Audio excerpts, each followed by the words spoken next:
إله إلا الله وحده لا شريك له وأشهد أن محمدا عبده ورسوله يا أيها الذين آمنوا اتقوا الله حق تقاته ولا تموتن إلا وأنتم مسلمون يا أيها الناس اتقوا ربكم الذي خلقكم من نفس واحدة وخلق منها زوجها وبث منهما رجالا كثيرا ونساء واتقوا الله الذي تساءلون به والأرحام عليكم رقيبا يا أيها الذين آمنوا اتقوا الله وقولوا يصلح لكم أعمالكم ويغفر لكم ذنوبكم ومن يطع الله ورسوله فقد فاز فوزا عظيما. bayan haka ‘yan uwa musulmi na cikin wannan unguwa mai albarka muna isar da gaisuwa ta addinin musulunci zuwa ga dukkanin mahalarta wannan waje mai albarka da ma wanda sauti yake isa zuwa gare su suna nesa, ita ce assalamu alaikum wa rahmatullahi wa barakatuh. A yau muna biyu ga watan safar, wata na biyu a jerin watannin musulunci, hijiran manzon Allah sallallahu alaihi wa sallam daga Makka zuwa Madina shekara ta 1448. Muna ma Allah ta'ala godiya wanda da rahaman shi da ikon shi da kaddarawan shi da yardan shi da ganin damar shi da tsarawan shi ya haɗa mu a cikin wannan unguwa mai albarka a ƙarƙashin gayyata ta ɗaya daga cikin ‘yan uwa da Allah ta'ala yi masu arziki da albarka ta samun aure, ya ga ya dace a zo a gabatar da wa'azi a tunatar da mutanen unguwa abin da ya shahi dokokin Allah ta hanyar ayoyin Alƙur'ani mai girma da hadisan annabi Muhammad sallallahu alaihi wa sallama tabbatattu. Saboda haka muna farawa da yin addu'a ga wannan aure, Ubangiji Allah ta'ala ya shatata ruwan albarka cikin wannan aure.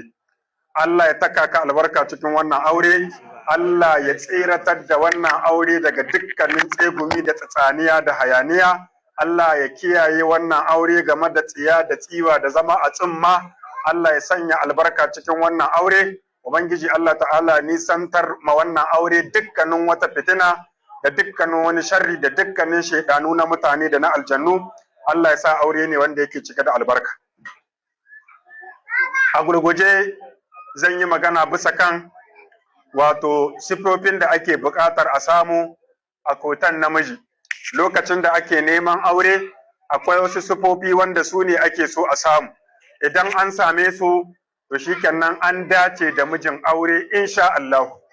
Sannan a ɓangaren mace ma akwai sifofi wanda su ne ake son a kalla, su ne ake so a samu tattare da iya mace. Idan wadda ake neman aurenta aka dace da tana da waɗannan sifofin to an dace da aure insha Allah ta'ala. Waɗannan su ne zan zana a gurguje, bayan na zana su a ƙarshe sai in zano kuma wasu miyagun sifofi wanda ba a son a same su ga ɗa namiji da kuma wasu miyagun sifofi wanda ba a son a same su ga ɗiya mace. Na farko mu sani cewa ‘yan uwa musulmi, dacewa a cikin aure yawanci yana dogara ne akan dacewa a wajen zaben wadda za a aura da kuma zaben wanda za a aura. Kasantuwar aure wato shari'a ce ta Allah, tsari ne na Allah, ibada ce wadda a kanta ake gina fami, ake gina zuri'a. To shi yasa yana da mahimmanci kwarai tantancewa a wajen zaben abiki ya zama a cikin zamantakewa aure da kuma tantancewa a wajen zaben abokin zama a cikin lamarin aure. Shi yasa manzon Allah sallallahu alaihi wa sallama yace ababe guda hudu suna cikin alamomin dace.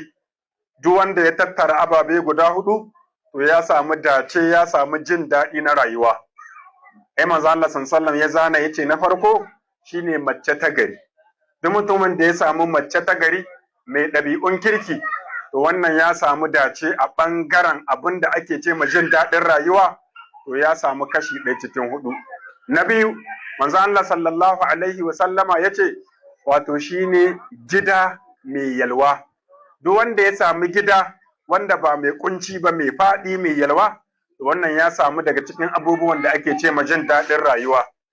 Na uku shine wato abin hawa lahiyayye. Duk wanda ya samu abin hawa lahiyayye ba mai wahalarwa ba, wannan ya samu wani kaso daga cikin abin da wato ake ce ma jin daɗin rayuwa. Kenan manzo Allah sallallahu alaihi wa sallam ya zana waɗannan ababen guda hudu a matsayin ababe wanda in aka tattara su to an tattara jin daɗin rayuwa.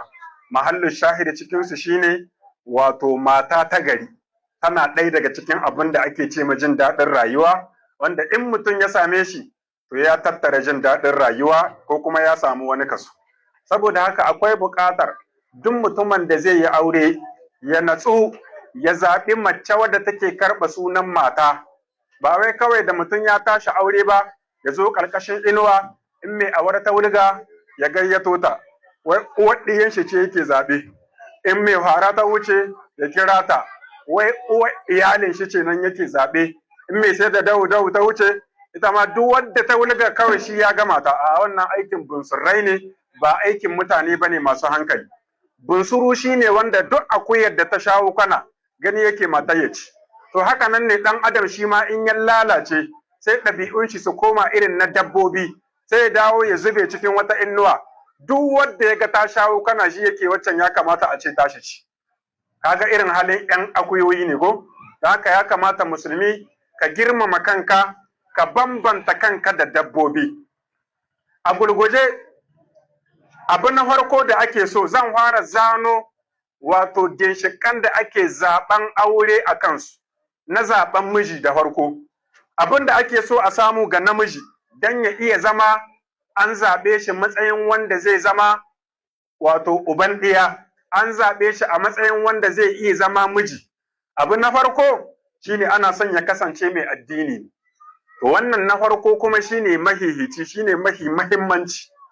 Lalle ne namiji ya zamo mai addini. A musulunci haramun ne mace ta auri wanda ba musulmi ba. Kamar yadda Allah ta'ala ya faɗi a cikin Alƙur'ani, ya ce kar ku aurar da ‘ya'yanku mata ga waɗanda suke mushrikai ne. Wala tunkihul mushrikina hatta yu'minu. Kar ku aurar wa mushriki ‘ya'yanku har sai mushrikan nan sun yi imani. Sai Allah ta'ala ya ce wala amatun mu'minatun ko wala abdun ne ko wala abadun mu'minun khairun min mushriki. Bawa mummuni ya yi alheri akan mushriki. Sai ya ce walau a'jabakum, ko da shi mushrikin ya burge ku. Menene zai sa burge ku? Wataƙila ya burge ku saboda yana da tumbi, Allah ya azurta shi da kuɗi. Wataƙila ya burge ku saboda yana da mota, wataƙila ya burge ku saboda yana da kyawan halitta. Allah ya yi shi kyaukyawa ne a zahiri amma mummuna ne a baɗini tun da kafiri ne. To sai Allah ya ce ko da wannan mushrikin ya burge ku, to baƙin bawa ya yi alheri. Auren baƙin bawa ya yi alheri akan auren mushriki. Saboda haka ginshiki na farko, tushe na farko wanda ake son mace ta gina zaɓen mijin aure a kan shi, shine ta zaɓi wanda yake da addini. Ba wai mace ta zama sakara ba, tana matsayin ɗiyan musulmai, amma ita ta zama wata irin jahila baƙa ballagaza. Ita wanda ya tara gashi tuli guda ga kai shi ke birgita. Ita wanda yake ɓarawan unguwa shi ke birgita. Ita ɗan gwaitan unguwa shi ke birgita. Sakaran unguwa, koma bayan unguwa shine yake rudar da ita yana birgita. Wadda ta yi haka ya nuna ita ma duhun kai gare ta, bata san abin da take yi ba. Duk wanda kuma ya kuskure wajen zaɓen mijin aure, duk macen da ta kuskure wajen zaɓar mijin da za ta aura, to ya kamata ta zaɓi inuwar da za ta zauna ta yi ladama tun yanzu, domin wallahi sai ta yi ladama. Dole ne a ɓangaren aure mace ta hihita addini sama ga komi, ya zama na kwaɗayinta shine ta samu namiji mai addini. Yana daga cikin abin da ake gano cewa namiji yana da addini da shi, shine abu guda ɗaya tal ake kallo. In an ga lahiya launi to insha Allah wannan namijin yana da addini. Menene? Hoton sallar shi kadai zaki kalla. Yaya alaka shi take da sallah? Zama mai wasa da sallah ne, to in kika zaɓe shi, in kina neman wadda ta yi eshiwe a cikin aure, to ki kawo kanki ke ci ta farko. Na rantse da Allah, duk katan da sallah bata dame shi ba, wallahi tallahi kulawa da haƙƙinki ba zai dame shi ba. Duk shirgegen katan da bai damu ba da ya tsare haƙƙin Allah, to kake tsammanin ke ya damu akan ya tsare haƙƙin in kin ga yana nuna miki wata soyayya ko wani waye na sati ɗaya ne ana wuce sati tsakaninki da shi kawai sai tsawa kamar kwamfani ba abin da zai zama tsakaninki da shi kawai sai tsawa da umarni ke ikaza barka haka zai dora maki magana saboda ke kika je kika zabo shi kin yi mugun zabe saboda haka mace in tana so ta dace a bangaren aure to ya kamata ta kalli bangaren addini ana hihita namiji saboda addinin shi manzon Allah tsira da amincin Allah su ƙara tabbata a gare shi yace idza atakum man tardawna dinahu wa khuluquhu fazawwijuhu wa illa taf'alu takun fitnatun fil ardi wa fasadun arid idan namiji yazo neman aure kun yadda da addinin shi kuma kun yadda da halayen shi da ɗabi'un shi manzon Allah yace ku bashi aure addini kawai ake kallo ku bashi aure manzon Allah yace idan ba ku aikata haka ba ku kallon addini a lokacin aure wani abu daban kuke kallo takun fitnatun fil ard to fitina za ta kasance a bisa ban ƙasa wa fasadun arif da kuma ɓanna mai faɗin gaske. Da kan ga ɓanna da fitina sun yi yawa, fitintunu sun yawa, matsaltsalu sun yawa a cikin zamantakewa ta aure saboda wasu sun yi kunnan uwar shaggu da maganar annabi Muhammad sallallahu alaihi wa sallam. Ba su ɗauke ta abin kimantawa ba.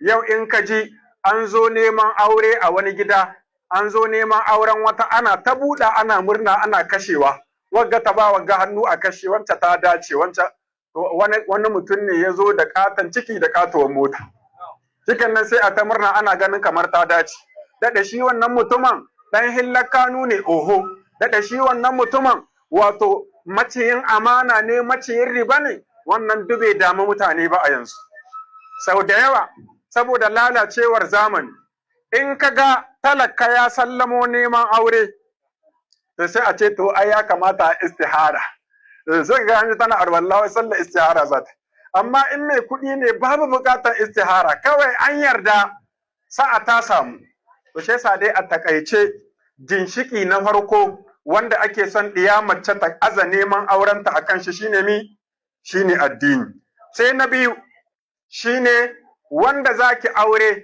ana son ya kasance ya san wani abu na alkur'ani insha Allah ko da dai daga alam tara kaifa zuwa nas surorin nan guda 10 kin ga alam tara kaifa daya wannan sai quraish li'ila fi quraish 2 sai ma'un ara'aital ladzi 3 sai na 4 inna atainakal kausar 4 sai na 5 kuliya na 6 iza jaa na 7 tabbat yada na 8 qul huwallahu na 9 qul a'udhu birabbil falaq na 10 qul a'udhu birabbin nas insha Allah a ce an gwanki ya iya wannan surorin guda 10 to madalla amma a ce kotan qur'ani wanda zaki aure zero bai san komai ba manzon Allah sallallahu alaihi wa sallama yace innal ladhi laysa fi jawfihi shay'un min alquran kal baitil kharib yace duk wanda babu komai cikin kirjin shi na alqur'ani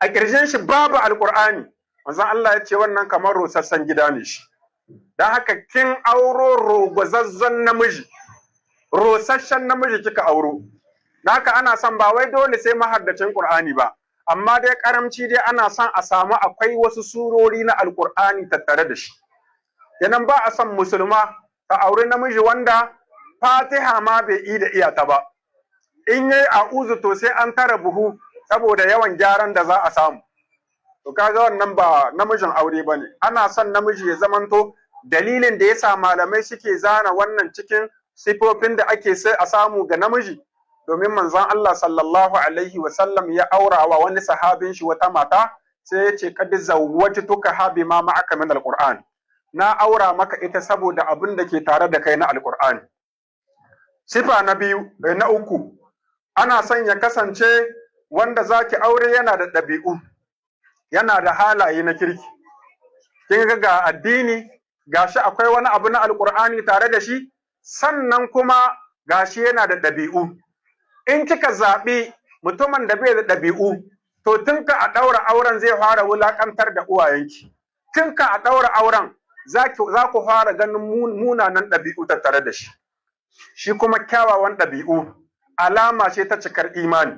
Manzon Allah sallallahu alaihi wa sallama yace akmalul mu'minina imanan ahasanuhum akhlaqa, wanda yahi masu imani cikar imani shine wanda yahi su kyawawan ɗabi'u. Malam, ana son ƙato ya zama yana ɗabi'u na ƙwarai, amma a ce ƙato ba abin da ya iya sai iskanci kawai da zuba rashin mutunci, a wannan ƙaton an yi asarar shi, an yi ɓarin shi. An yi ɓarin shi sai dai a mai kabbarori guda 4 saboda wannan gawa ce. Don haka daga cikin wato nagarta ta namiji da ake so shine a same shi mai ɗabi'u. To shi kuma ɗabi'u daban, karatu daban ko? Ka iya samun mutum mai karatu ne amma bai da ɗabi'u wallahi. Ga karatu amma fa ba ɗabi'u, in kai mu'amala da shi sai ka yi mamaki, wai malam wane ne mai wa'azin nan? Saboda ya hi kunama cizo, ya hi maciji sara, da karaɓe shi gan makaraɓi maciji. Wannan ana samun mutum Allah ya ba shi ilimi da karatu na addini, amma dai baya da ɗabi'un ƙwarai. To ba irin shi ba ake neman aure. Ka san da yawa daga cikin mata yanzu in sun tashi aure, wata ma kawai a bidiyo ne za ta ga wani ustazi ya shace geme yana qala rasulullahi sallallahu, sai ka ga miyanta hazzuba suke, tana kaga wanda suka san aure nan. Ko kuma in ta je yana bayani bisa kan dokokin aure abin burgewa, sai ta dibe shi ma haka yake gidan shi, sai ta yi kwaɗayin auren shi. To ya kamata ki gano cewa akwai waɗanda suna yin bayanin yadda ake zaman aure amma kuma su ba sun irin wannan zaman. Sannan ya kamata ki fahimci cewa mai karatu daban, mai ɗabi'u daban. Kina iya samun wani bawan Allah, wataƙila shi alƙur'ani izo guda gare shi, amma dai yana da ɗabi'un ƙwarai, yana da halaye irin wanda ake nema a musulunci. To wannan shine ake son mace ta yi kwaɗayin auren shi. Sifa ta 4, ana son wadda wato ana son ya zamanto wanda za ki yi kwaɗayin auren shi, ya zamanto ya fito daga yanki nagartacce, ma'ana cikin jama'a wanda suke ana yabansu. Kun san wato zama da maɗaukin kanwa, in ji Bahaushe yace yana sa farin kai. Anil mar'i la tas'al wa sal an qarinihi fa kullu qarinin bil muqarini yaqtadi. Mutumin kirki in ka zauna da shi kana gogo kirki, ko da kai ɗan iska ne. ‘Yan iska in ka zauna tare da su, ko da kai mutumin kirki ne kana gogo iskanci. Saboda haka masana suka ce, idza ma sahibta alqauma fashab khiyarahum wa la tashabil arda fatardi ma'arradi. Idan za ka zauna da mutane to ka zaɓi zaɓaɓɓin mutane ka zauna da su. Kar ka zauna da lalatattun mutane sai ka lalace kai ma tare da lalatattu. Mu sani cewa kullum abin da yasa Balarabe da jimawa yana da wani karin magana da yake cewa is'alil jar qabla dar. Ka ɗora tambayar makwabci kamin ka tambayi gidan da zaka zauna. Ma'ana kamin ka zaɓi gidan da zaka zauna, ya kamata ka fara binciken waye makwabcin. Gwalgwadon makwabtan da ke unguwa mutanen kirki ne, masu ɗabi'un ƙwarai, masu kara, masu wato sanin ya kamata, masu tsare haƙƙin makwabtaka. To ire-iren saboda mutuncin wannan makwabtan sai ka yi kwaɗayin zama a wannan unguwar. Amma ko da ka duba ka gani, ai cikin unguwa kaza wanda zan yi makwabtaka da su ne suwane da suwane, la ilaha illallah. To ko da ka riga ka sai gida saidawa aka gano makwabta mutanen banza ne. Saboda haka dai a takaice ka in yi dogon bayani akan wannan gabai, in za ka yi aure ana son ka je cikin mutanen kirki, yankin da aka san yanki ne na mutanen kirki. Bari in bada wani misali, ko da yake in na bada shi zai yi muni, bai kamata in bada shi ba. A nan cikin Maraɗi yanzu ai kowa san unguwa ko? To sai ka tashi aure sai ka tai unguwar kaza, ka ɗebo. Su ‘yan unguwar, su da karan kansu suke takama da su ‘yan iska ne. Duk wanda ya taso bugun gaba suke, suna cewa su ne ‘yan tasha, su ne ‘yan iska na unguwar kaza. To shi nan sai ka je wannan unguwar sai ka ɗebo mace, sai ta zo ta zuba ma iskanci da rashin mutunci. To nan sai mu ce wa kai ka da harko. Dama ana son wato wanda yake zaune cikin mutanen kirki shine ake tsammanin ya zama na kirki. Amma wanda yake zaune cikin mutanen banza, in ka ɗebo to ana kyautata ma zaton cewa ka ɗebo ɗiyar banza. Saboda haka kenan ana son namijin da zaki aure ki kalli tukwana yanayin inda yake, a wace unguwa yake, suwa da suwaye abokanin shi. Bahaushe ya ce abokin ɓarawo ɓarawo ne, to abokin mai gaskiya kuma mai gaskiya ne. Don haka ana sa ran idan abokanin shi mutanen kirki ne. Kun san ana samun wani mutum wanda shi dai ba ɗan iska ba ne, amma abokanin shi ‘yan iska ne. To kun san ko me yake sanyawa haka? To in kuka ga mutum shi ba ɗan iska ba amma abokanin shi ‘yan iska ne, to cikin zuciyar shi iskanci yana burge shi. Shi ba zai iya aikatawa ba, amma dai a yi iskanci gaban shi yana jin daɗi. To shi yasa ya zaɓi abokan ‘yan iska, amma inda a zuciyar shi iskanci ba burge shi, wallahi bai iya zama da su.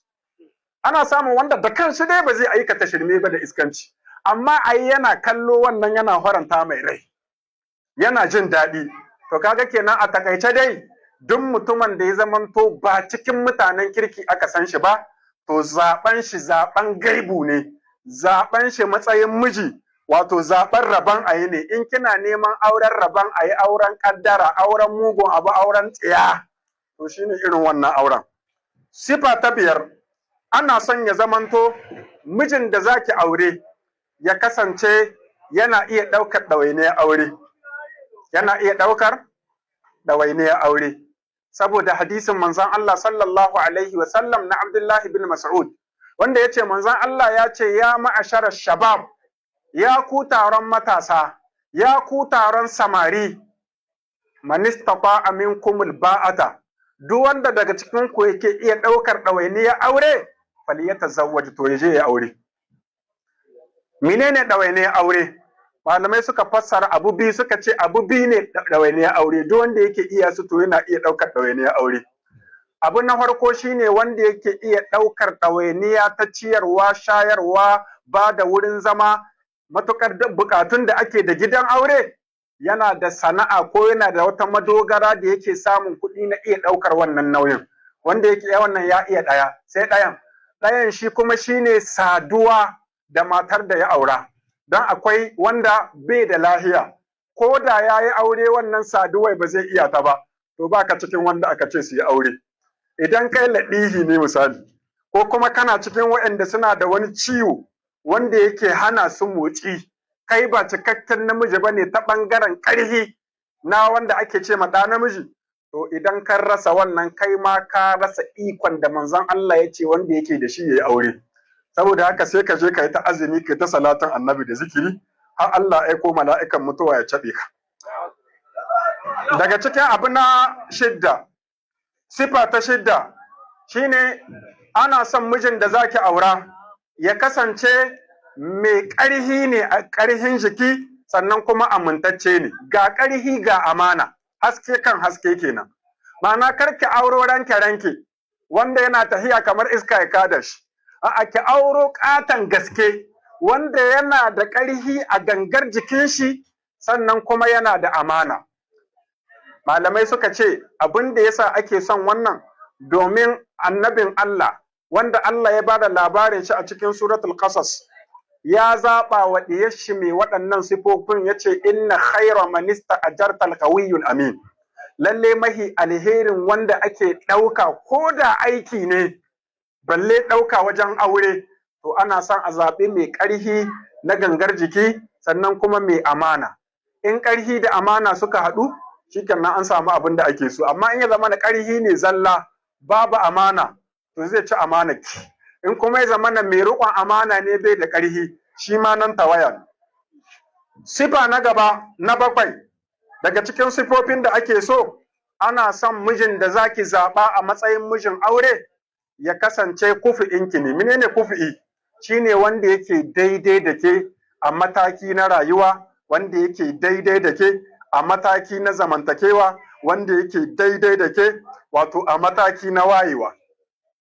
Kenan zamana an ɗan samu kusanci, ko da akwai ‘yar tazara to ba sosai ba, ɓangaren zamantakewa, ɓangaren ƙarhi na rayuwa, ɓangaren wato wayewa ta rayuwa. In kika auro wanda ya ɗara, wato in kika zaɓi wanda ba daidai da ke ba, to tangarɗa za a samu. Shi wannan daidaiton da malaman fiqhu suke cewa ya kamata a same shi tsakanin mace da namiji a wajen aure, abinda ake nihi da shi kawai shine zamanto kar mace ko kuma kar namiji ya tashi aure yayi wato dogon hawa, ƙwarya ta bi ƙwarya. In ana son a zauna lahiya shine ƙwarya ta bi ƙwarya ko? To amma idan aka haɗa ƙwarya da ƙarhe ya kake gani? Fashewa za ta yi, ba za su dace ba. Don haka ƙwarya ta bi ƙwarya, ƙarhe ya bi ƙarhe, kwalba ta bi kwalba. Fa kaifa ta'ishu wa duniya bi khairin idza turiha al-hadidu ala zujaji. Yanzu misali, sai kika tashi aure kai sai zamana wake shekarar ki 15, shi kuma angon shekarar shi 75. Nan wurin ƙwarya ce ta bi ƙwarya, kaga ba ƙwarya ba ce ta bi ƙwarya, sai dai ƙarya ta bi ƙarya nan. To sannan misali, kai ka tashi aure a cikin kwana tsaba kake zaune ko cikin makwayo, kuma kai a cikin unguwar makwayo ma kana cikin talakawa baka cikin masu arzikin makwayo. Amma da ka tashi aure sai ka tai Dubai, a Dubai ma sai ka nemi wanda ya kowa kuɗi a Dubai sai ka ce ɗaya shi kake so. Anya kana da hankali? Ai ba haramun bane a musulunci. In tana son ka kana son ta, amma dai a ma'auni in aka aza abin a ma'auni bai bada. Lamba 100 ce aka ɗora bisa lamba 1. Don haka yanzu in a kaddara ka san wani duhun kai gare shi. Shi duk ma ko yawa ce yana iya cewa yana son ta. Kuma a iya duhun kan shi da rashin fahimta shi zai ke ba wata matsala ba ce in dai tana son shi yana son ta. Yanzu in kana son ka gano irin wannan yana bada matsala, don Allah a ce kai sana'arka, misali a ce sana'arka shine aski kake ana baka kuɗi. Kaga ai sana'a ce ta neman halal kuma mai kyau ba ta da matsala ko? To amma dai ai ba ta cikin sana'a wadda ake tunanin mai ita yayi arziki. Ko ana tunanin haka nan? To ko da a ce ma kullum ma kai in ka fito wajen aikin kullum ma akwai kiliyan, ba ka tashi sai ka bar wasu jama'a, to kai nawa za ka askewa?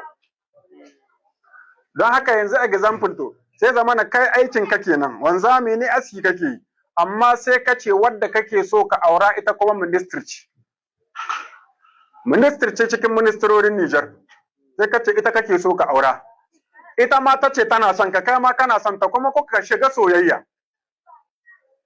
Aure za ku yi, wannan auren akwai daidaito cikin shi?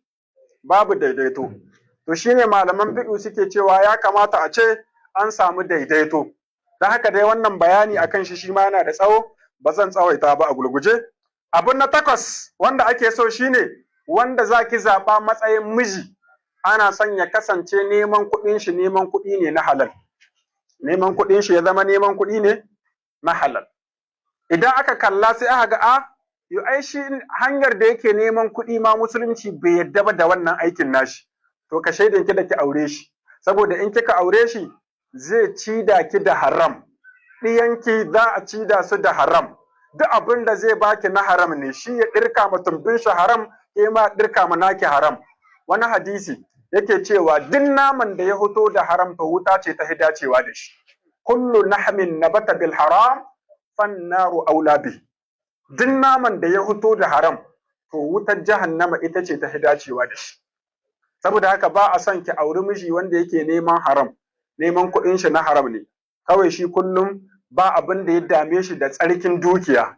Shi tsarkin dukiya shine ta shigo hannun shi. To wannan abun gudu ne.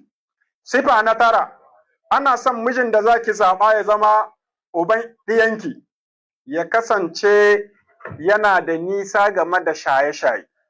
Malama, in kika yi rashin sa'a, muguwar ƙaddara ta riga ta gudana, kika auro mai shan koda sigari ne, wallahi kin kaɗe cikin zamanki na aure.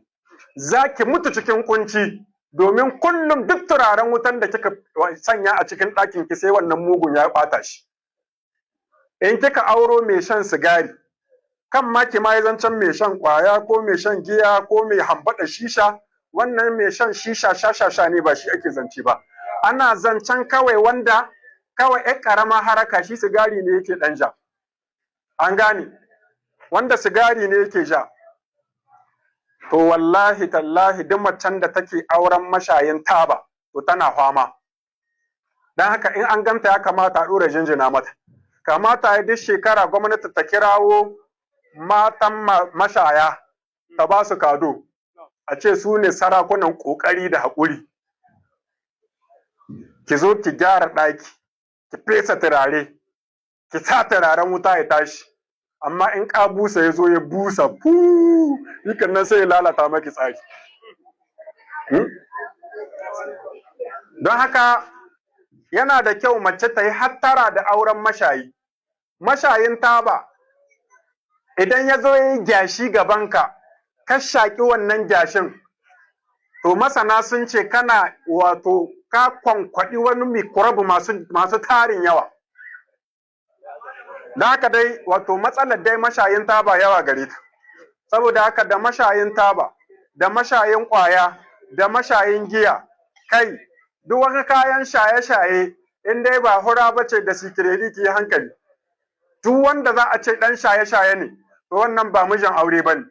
In kuma kina ganin ba komi ba ne, don Allah je ki auro ɗan shaye-shaye ki zo ki maida shi mijin ɗiyanki ki gani. Ke da kanki in ma kina ganin yana ɓaɓɓoye wasu halayya nashi, wallahi tallahi ‘yan lokutan farko ne na aure. Kusan da inda ango yake akwai kiyayewa. Ko da ɗan iska ne to bai huddo iskancin satin aure. Sai tahiya ta ɗan yi tahiya. Sai ya fito yanda Allah ya halice shi. Duk ƙaryan nan ta ƙare. Saboda haka ana son ki auri wanda ba ya harakar shaye-shaye. Su kuma matasa samari, da yawa daga cikinsu, mutum sai ya ga ya taso bai ga uban shi na shan sigari ba, bai ga uwar shi tana sa ba, bai ga uban shi yana shan shisha ba, bai ga uwar shi tana sha ba, bai taɓa ganin wani mutumin kirki yana sha ba, amma kawai shi abin da yake gani in dai fada ta kai fada to dole akwai tukunyar shisha cikinta. Kuma ya kamata a ce cikakken ɗan iska shi ne wanda zai jagoranci hambaɗa. To shi kuma yana son ya zama lambawan cikin 'yan iska.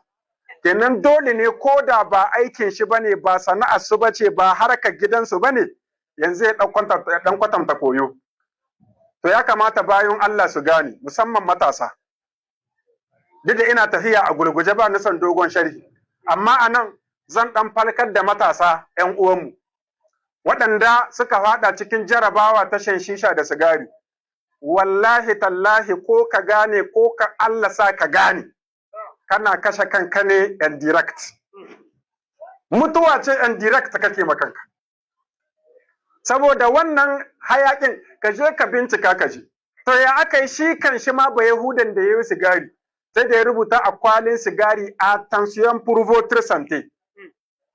Sannan da aka kamar mashayan sigarin ko ba su jin yaren horon shi ne ko me yasa, yanzu sai aka ɗora yo masu desan ƙin huhu ƙonanne. Ma'ana ko ƙunƙu ne kai ya kamata ka gane matsala. Shi ba Yahudan, kaga shi fa ba Yahudan da ke ƙirƙirar sigari, wai don ya kwatanta ma cewa shi ya hita haƙƙinka. Duk yanda kake kwano, kwatar ne, baho, kwanko, mara fahimta, to ya kamata ka gano wanga mugun abu ne ga hoton ƙonannen sihina. Don Allah wannan ba Yahudan bai maka adalci ba? Ya maka adalci, iya adalci wallahi. Da rubuta a kwali suke da faransa suka ga kamar mashayan watakila ba su gane ba. Ƙarshen sai suka ɗora yo desan ƙin huhu ƙonanne. Don a nuna ma yanda wannan ya ƙone haka naka zai ƙone. Akwai malaman da suka ce duk mashayin sigari in ya mutu shi ya kashe kanshi. Suka ce domin saboda wannan mutuwa ce, wallahi duk masu bincike na duniya da musulmai da kafirai sun yarda cewa shan sigari kashe kai ne amma sannu-sannu. Duk mai shan sigari to kamar yana kashe kanshi ne sannu-sannu. Akwai wahala mutum ya zama ya mai da kanshi mashayin shisha ko sigari kuma ka ga ya doguwar rayuwa, wahala ke da kai. Yanzu da za a ɗebo mashayan sigari na duniya, ina tabbatar ma akwai wahala ka samu wanda za a cewa a rayuwan shi tun yana sauri yake shanta kuma sai da kai shekara 70 bai mutu ba. A wahala ke da kai. Saurin mutuwa suke. Yawanci in wanda ya doguwar rayuwa cikinsu shine wanda zai kai sankanta. Saboda kashe kai ne, Alƙur'ani ya ce wala taqtulu anfusakum, kada ku kashe kawunanku, inna Allaha kana bikum rahima, lalle Allah ya kasance mai tausayi ne a gare ku. Kenan Allah ya hi uwarka tausayinka. Allah ka san ana cewa uwa ita ce ƙarshen tausayi ko? To uwarka Allah ya hita tausayinka. Shi yasa ya mata umarni yace ta kula da kai. Saboda shi ke da tausayi. Da Allah ya ce shi mai tausayi ne, ka ku bayi na kar ku kashe kanku, sai ya ce wa man yaf'al zalik. Duk wanda ya taurin kai yace sai ya kashe kanshi. Udwanan saboda ƙetare iyaka wa zulman da zalunci. Allah ya ce fa sawfa nuslihi nara, mu kuma za mu kona shi wuta. Wa kana zalika ala Allah yasira, kuma wannan abu ne mai sauki a wajen Allah. Saboda haka Allah ta'ala ya tsare matasan musulmi game da shaye-shaye. Masu shan taba da shisha wanda da gaske suna neman mararraba game da shan ta, Ubangiji Allah ta'ala ya raba su da ita. Waɗanda kuma ba su neman mararraba, ba su ma sa ranar bari ba, to Allah ya haɗa su da ciyarsu. Na 10, wanda kanshi zan tsayawa in zano kuma kotan mace. Na 10, malamai suka ce mace ya kamata wanda zaki aura cikin sifofin shi in so samu ne ya zamo ba ɗan uwanki bane na jini. Kar ya zama makusanci cikin dangi ne, auren gida ne ko? In ji malaman fiqh suka ce in so samu ne, ba haramun bane auren gida. Amma dai in so samu ne kar ayi yahi. Saboda da dalilai guda biyu. Dalili na farko, auren wadda ke da kwai zumunta ta kusa-kusa yana sa a haihu ɗiya dolaye. In kana son ɗiyanka ya zama, wasu ɗiyanka su zama takwalaye, su zama dolaye, ba su da kai, ba su fahimta, to ya zamanto an yi auren gida, musamman ma auren gida in ya zama zumunta tana kud da kud. Masana ilimin wirasa suka ce wannan yana haifar da haihu ɗiya waɗanda suke da ɗanyen kai, ba su ganewa. Kaji matsala ta farko. Matsala ta biyu, auren makusanciya, auren dangi yana haifar da yanke zumunta idan ba a fahimci juna ba. In aka ce auren gida ne aka yi, to shi kuma aure kullum ana tunanin a iya samun daidaito, a iya samun baraka. To in aka kasa fahimtar juna aka yi saki, yana iya zama sanadiyar yanke zumunta da dangi. To a takaice waɗannan sifofin guda 10, duk namijin da kika samu yana da wannan sifofin ko, to ki nemi auren shi ruwa jallo. In ma yaki cewa yana son ki, ke ya halatta ki ce kina son shi. Saboda a musulunci ana neman aure ne ta hanyoyi guda 4. Hanya ta farko shine a nemi auren ɗiya a wajen babanta ko waliyinta, wanda yake da ikon ya aurar da ita. Kamar yadda manzon Allah sallallahu alaihi wa sallam ya nemi auren Aisha wajen babanta Abubakar. Hanya ta biyu shine ana neman auren mace a wajenta, ita da karan kanta, ka je wajenta ka ce mata kana son aurenta. Amma malamin fiqh sun ce wannan yawanci idan ya zama na zawara ce, kenan wadda take wato ƙwararra, ita wannan wajenta kai tsaye ana zuwa wajenta neman aurenta. Hanya ta uku shine ana neman auren, wato hanya ta uku shine ana iya neman auren mace ta hanyar babanta, ma'ana babanta shine ya nema mata miji. Kamar yadda Umar bin Al-Khattab ya dan Allah ta tabbata a gare shi, lokacin da diyar Hafsa mijinta ya rasu, sai ya haɗu da Usman. Ya ce ya kai Usman, idan kana da bukata sai in aura ma diyata Hafsa.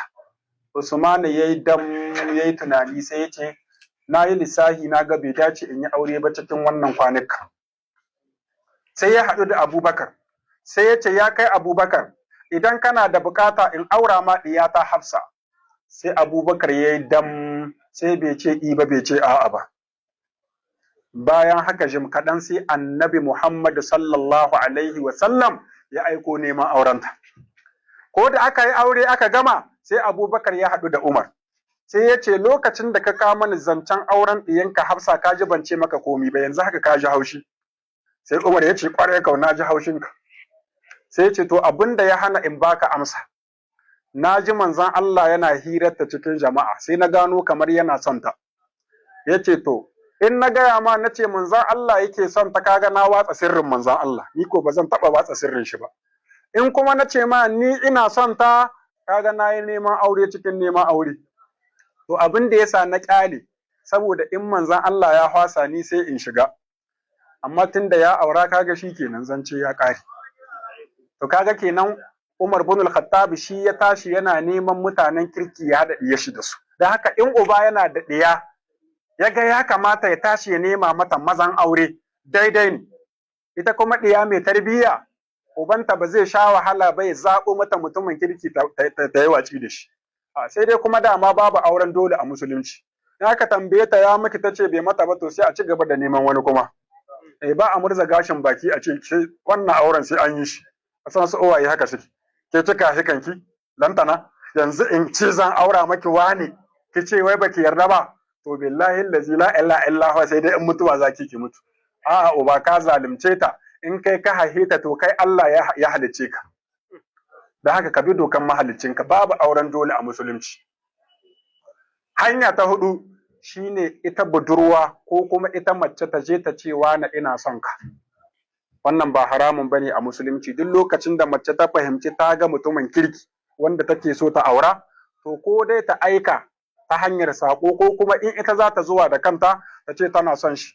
Dalilin da yasa malaman fiqh suka ce wannan su ne hanyoyi guda hudu wanda ake neman aure da su. Wannan ta ƙarshe wata mata ta taɓa zuwa da kanta ta zo fadar manzon Allah sallallahu alaihi wa sallam ta ce ya Rasulallah ji'itu li ahaba laka nafsi. Ya ma'aikin Allah na zo ne domin in ba da kyautar kaina gare ka. Manzon Allah ya kalle ta sama da ƙasa. Wannan yana nuna ma ya halatta wadda za ka aura ka kalle ta sama da ƙasa. Manzon Allah ya aure ta sama, ya kalle ta sama da ƙasa. Ya ga bata mai ba, to manzon Allah yana da ɗabi'un kirki, shi ne ma ake koyi da shi wajen kirki ko? Saboda haka tunda bata mashi baya za a yi, kawai sai ya done kan shi ƙasa ya shiru. Nan ma akwai karatu ga samari da 'yan mata. Ana nihin, idan wani saurayi ya daure ya ce maki ina son ki, to ba a mai wulakanci. Ka san wata ballagazan mace ce, wata iya rayuwa ba ɗabi'u. Wani zai dagargaje ya zo ya same ta ya ce wallahi ni kin mani ina son sai ta kalle shi sama da ƙasa ya ce yan mizanci da kai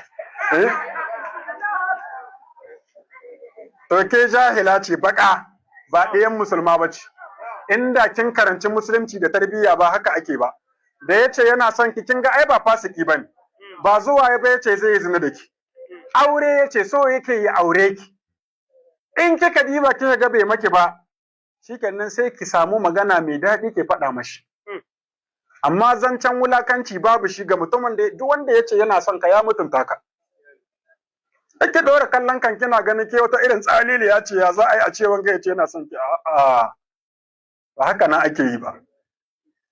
Haka kai ma namiji in Allah ya sa mace duk yanda Allah ya halicci mace da kumya wallahi wani lokaci idan so ya ci zuciyanta sai ta fito ta furta.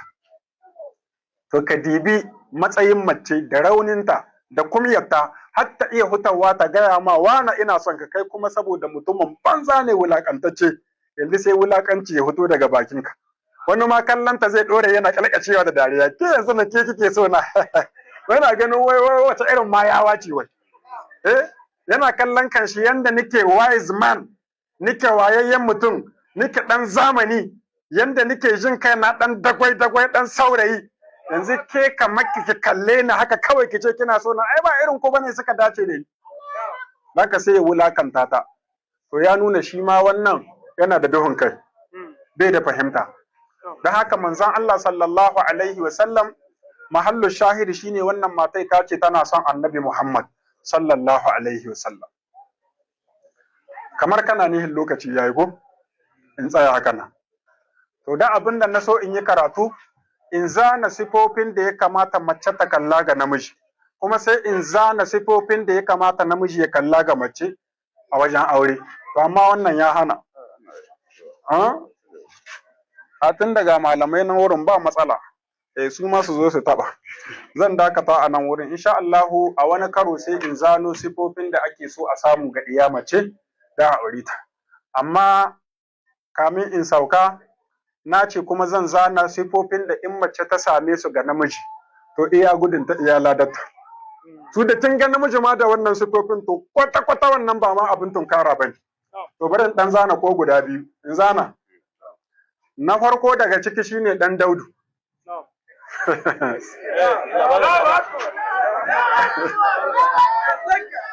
Mutum kalli ƙato kiya ga cewa so yake yi kama da mace, shi Allah ya halicce shi zungume ne, amma shi yake Allah bai kyauta mai ba. Da yi shi kamata a ce mace ce aka yi. Yana tahiya yana kaririya. Kai Allah dan Daudu. Yana karire jiki yana wai hadda wani yanga hadda wani sangala hannu haka yake. Wai shi da tsiya shi wata maralle ya ce shi.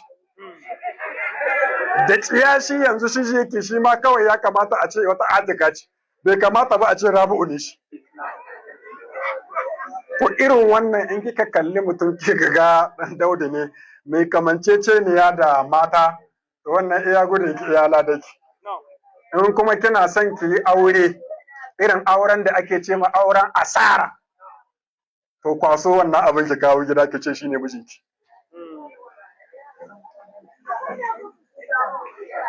Sifa na biyu wanda zan zabo daga cikin sifofin suna da yawa, shine wanda yake aiki a cikin otal ta 'yan shakatawa, 'yan yawon shakatawa. Shi ma an ce ki yi hankali da shi. Wanda yake aiki a ina? A otal, amma otal ta 'yan yawon shakatawa, kasan otal iri-iri ce. Otal ta 'yan yawon shakatawa, saboda wanda yake aiki na wurin ana kyauta tsammanin insha Allah mutumin banza ne. Saboda suke dafa naman alade su bada, suke gyara giya su bada, duk abin da Allah ya hana su za su yi in an masa magana su ce sana'a ce. Kin ga kenan kin auro bakin mugun abu. Don haka wannan baya cikin mazajen aure, amma ba wai ina nihin duk mai aiki otal ba. Yanzu akwai otal ko nan cikin Maraɗi, lahiyayyun otal ne na musulmai, ba su da matsala.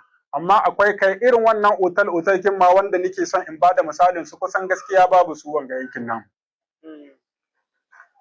Don haka misalin wanga bari in aje shi in sake wani. Bari in tsaya nan, subhanakallahumma wa bihamdika ashhadu an la ilaha illa anta astaghfiruka wa atubu ilaik. Assalamu alaikum.